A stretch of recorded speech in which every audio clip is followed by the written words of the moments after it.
Okay okay, relax relax.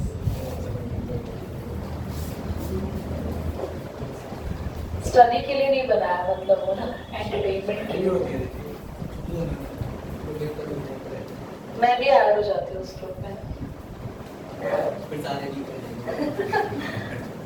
I can understand. चलिए okay. सन से जो रे आती है वो कॉन्टिन्यूस आती है, डिसकॉन्टिन्यूस आती है?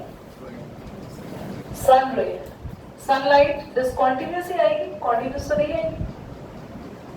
बताओ बच्चों।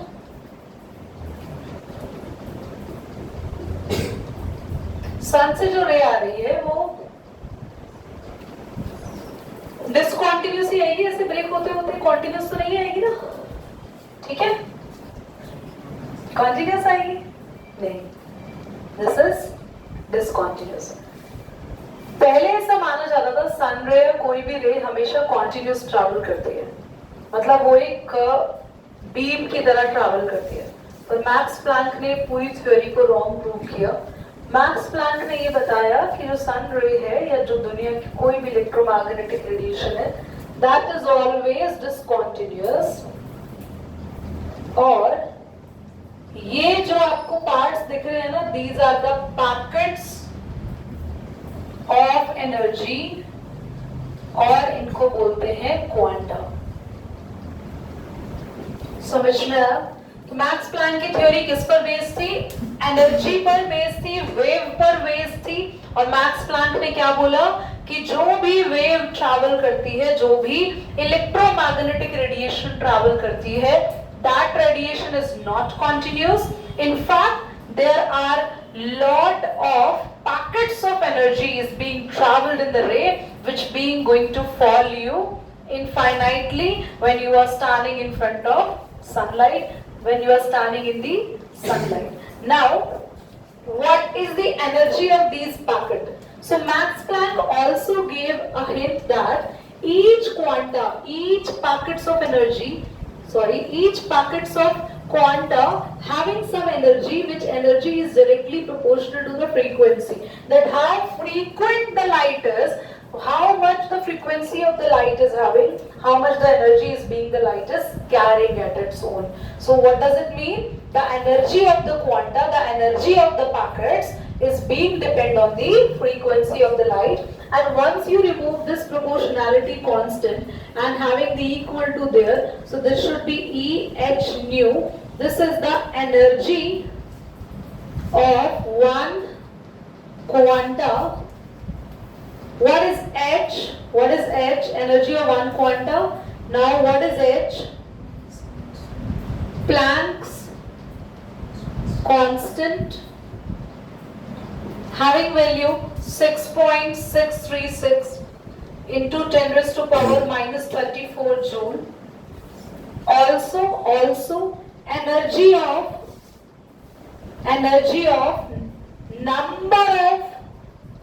number of quanta, और एक साथ बहुत सारे क्वांटास होते हैं। एक को कहते हैं सिंगल, को कहते हैं क्वांटम, बाकी एक साथ सबको बोलते हैं क्वांटा। और इन सबके एनर्जी को बोलेंगे E is equal to n h nu. n stands for the number of quanta. Got it? जल्दी से इस थ्योरी को आपने निकालना है। नंबर ऑफ फोटोन्स एमिटेड पर सेकेंड। 100 वॉट का बल्ब एक क्या दे रखा है? ये पावर कितनी वेवलेंथ एमिट करता है? ये 400 नैनोमीटर मल्टीप्लाई कर देंगे 10 की पावर -9 से। C हमेशा क्या लेंगे? 3 into 10 की पावर 8। और एनर्जी का फॉर्मूला होता है hc अपॉन लैम्डा। तो 6.636 मल्टीप्लाई 10 की पावर -34, C है 3 मल्टीप्लाई 10 की power 8 whole upon lambda 400 multiply 10 की पावर -9। इससे एनर्जी आ जाएगी। पर अगर ये खाली नंबर्स पूछता, नॉर्मली किसी भी इलेक्ट्रोमैग्नेटिक रे के अंदर नंबर ऑफ कहां गया, मैंने डेजिग्नेट किया, यस, अगर नंबर ऑफ क्वांटा पूछता, पर इसने क्या पूछा? Number of photons. Number of photons और क्वांटा एक ही है, पर इसने स्पेशली कुछ चीज को हाईलाइट कर दिया। खाली n पूछते तो हम यहाँ से n तक के वैल्यू निकाल देते, पर इसने हाईलाइट क्या कर दिया कि ये नॉर्मल लाइट नहीं है, ये क्या है, 100 वॉट बल्ब से निकल रही है, पावर भी दी हुई है। अगर आपको पावर दे दे तो उस केस में n का फॉर्मूला नंबर ऑफ फोटॉन्स का फॉर्मूला या क्वांटा का फॉर्मूला हो जाता है टोटल पावर अपॉन में एनर्जी ऑफ पर क्वांटा।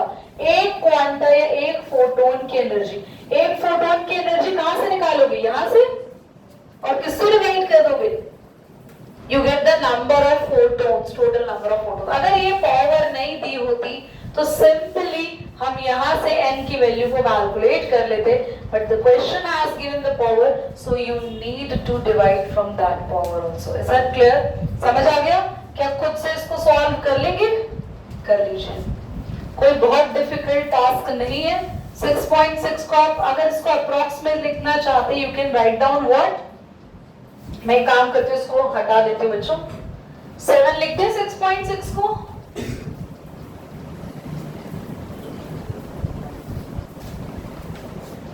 ये आ गया बेटा आपके पास 7 3 21, 10 की पावर -34 प्लस 8 प्लस 9 -2, समझ लो, -34 प्लस 8, ये ऊपर चली गई प्लस 9, और ये दो पावर यहाँ प्लस में ऊपर जाके -2 हो गई, और अपॉन में क्या चल रहा है 4, समझ में आ रहा है? तो 4 5 20 और 0.2 मल्टीप्लाई 10 की पावर आपके पास, ये भी सॉल्व कर लेना, और इसके साथ आपका जो आंसर है 100 से डिवाइड करके आप कंप्लीट कर लो। क्लियर? नोट कर लीजिए बेटा, पॉज कर दो एक बार उसको। इतने में हो सकता है तुम्हें थोड़ा सा टिपिकल लगे, हाउ मेनी फोटॉन्स, ये तो डायरेक्ट क्वेश्चन है ना, कुछ करना ही नहीं है। हाउ मेनी फोटॉन्स, कितने photons, how many photons are asking, तो नंबर ऑफ फोटॉन्स हमें निकालना है जिनसे हमें कितनी वेवलेंथ की लाइट मिले, जल्दी बोलो। 4000 पिकोमीटर को मीटर में चेंज करने के लिए मल्टीप्लाई बाय, तो 4 मल्टीप्लाई 10 की पावर -9 हो जाएगा metre. Okay, now the lambda is ready. After that question ने आपको कुछ और दिया हुआ, यस हमें दिया हुआ कितने नंबर ऑफ फोटोन मिला के टोटल कितनी जूल एनर्जी बनाएंगे, 1 जूल। तो एनर्जी का formula NhC by lambda, n आपको निकालना है, एनर्जी 1 जूल, h की वैल्यू 6.636 इंटू 10 की पावर -34, C और लैम्डा 4 इंटू 10 की power -9। Now this will go up,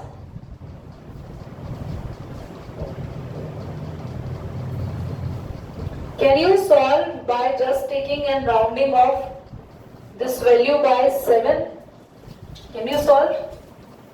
और नंबर है तो कोई यूनिट भी नहीं देगी।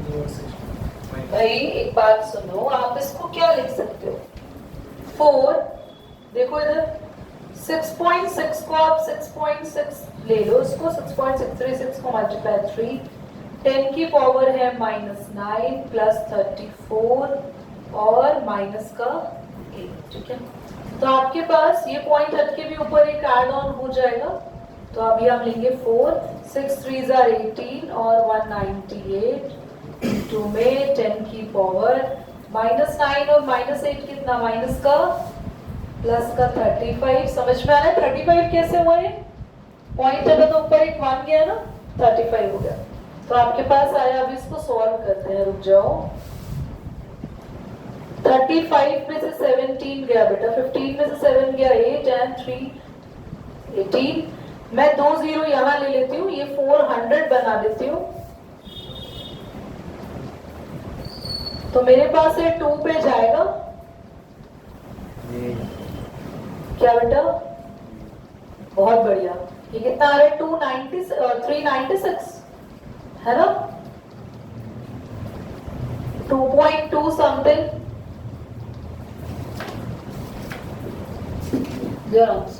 हाँ 2 का ही गैप होगा ना, ठीक है। चलो क्या कर रहे हो तुम लोग?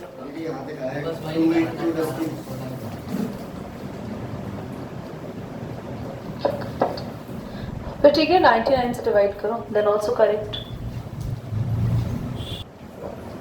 क्वेश्चन मैं आपके सामने रीड कर रही हूँ। In astronomical observations, signals observed the distant stars are generally weak। एक ऑब्जर्वेशन में हम लोगों ने कुछ सिग्नल्स को ऑब्जर्व किया और जो सिग्नल ऑब्जर्व कर रहे हैं उसके लिए हमने फोटोन डिटेक्टर लगा रखा है क्योंकि सिग्नल फोटोन की फॉर्म में आ रखे हैं। और जो फोटोन डिटेक्टर है उसने टोटल एनर्जी बताई है 3.15 मल्टीप्लाई 10 की पावर -18 जूल। और रेडिएशन में जो वेवलेंथ आई है, मुझे कैसे पता वेवलेंथ है, क्योंकि नैनोमीटर मीटर पिकोमीटर में वेवलेंथ ही होती है। 600 नैनोमीटर दे रखी है। Calculate the number of photons. Question exactly इसके जैसा है। नंबर ऑफ फोटोन्स निकालने हैं, एनर्जी हमें गिवन है, लैम्डा हमें गिवन है, सी हमें पता ही है। Can you calculate? अभी नहीं, घर पर कर लेंगे, ठीक है। मैं आंसर बता देती हूँ, मैच कर लेना। The answer would be 9.52 photons आएंगे अप्रोक्सीमेटली। इन्होंने 10 लिखा हुआ है बट आप 9.52 को वहीं पर भी छोड़ सकते हैं।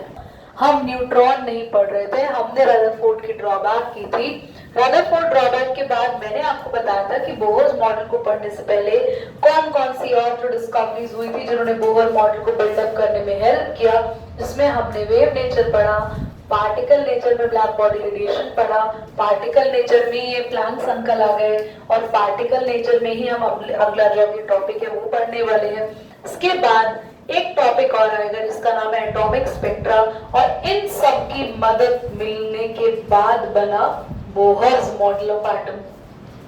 और बोहर्स मॉडल ऑफ एटम के बाद आएगा modern concept of structure of atom, जिसमें हम पढ़ेंगे Schrodinger wave equation, wave mechanical models के बारे में पढ़ेंगे। बट स्क्रॉडिंजर वेव इक्वेशन अभी इज नाउ बीइंग डिलीटेड, इतना ज्यादा नहीं है, तो एक ही पैराग्राफ उसमें पढ़ना है, physical significance of the Schrodinger wave equation. फिर हम पढ़ेंगे ऑर्बिटल के बारे में पढ़ेंगे, D block, S block, P block के सबशेल्स, उनके शेप्स के बारे में पढ़ेंगे, क्वांटम नंबर्स के बारे में पढ़ेंगे, principal quantum number, azimuthal quantum number, spin quantum number, magnetic quantum number, electronic configuration, Bohr of the and Pauli's exclusion principle, Heisenberg principle, Hund's law of multiplicity and the chapters we over।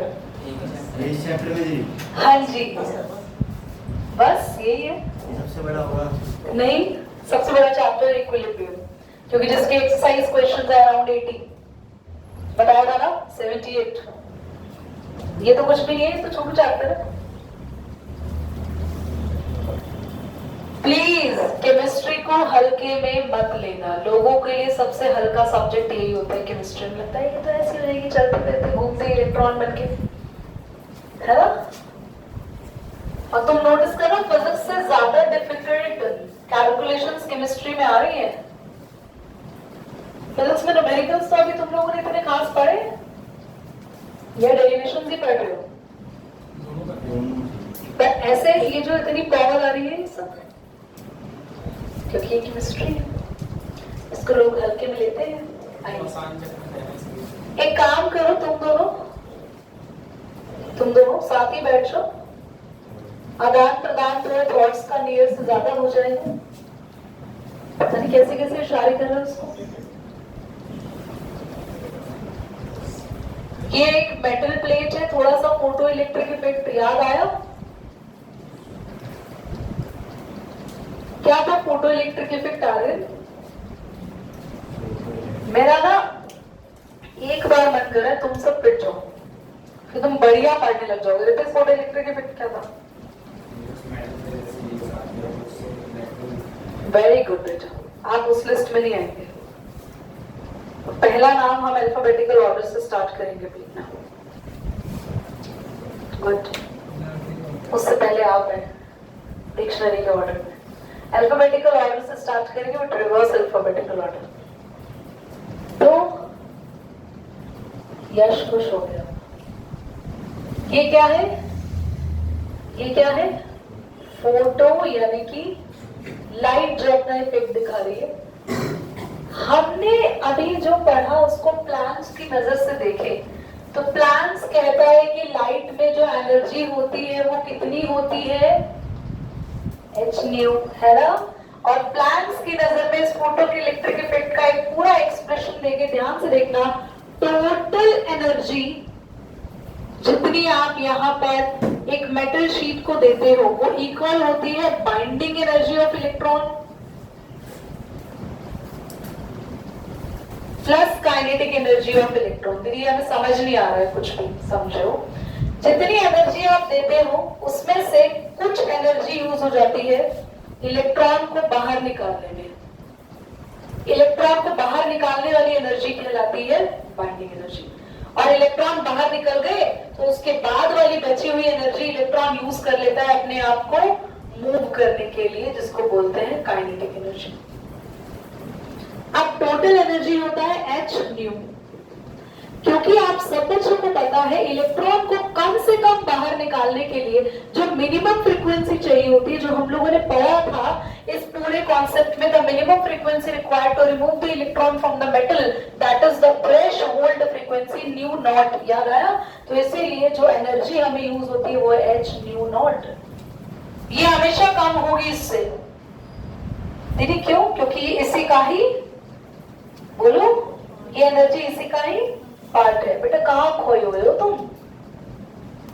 ये देखो अभी भी खोया हुआ है। आपकी बात हो रही है। प्लस काइनेटिक एनर्जी का फॉर्मूला, ऐसे क्लास में कौन सा बच्चा है जिसे काइनेटिक एनर्जी का फॉर्मूला नहीं आता है? कोई है क्लास में जिसे ये फॉर्मूला आता है? हैंड रेस करें।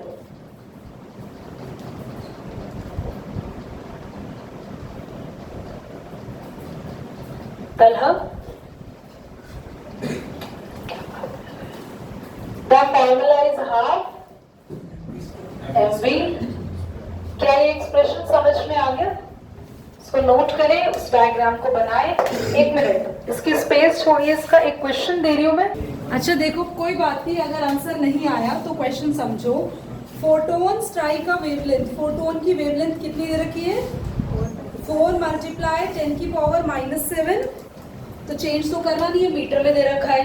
वर्क फंक्शन दे रखा है, जल्दी से देखो। वर्क फंक्शन इसे कहते हैं 2.13 इलेक्ट्रॉन वोल्ट। ठीक है, और कुछ क्वेश्चन में गिवन है?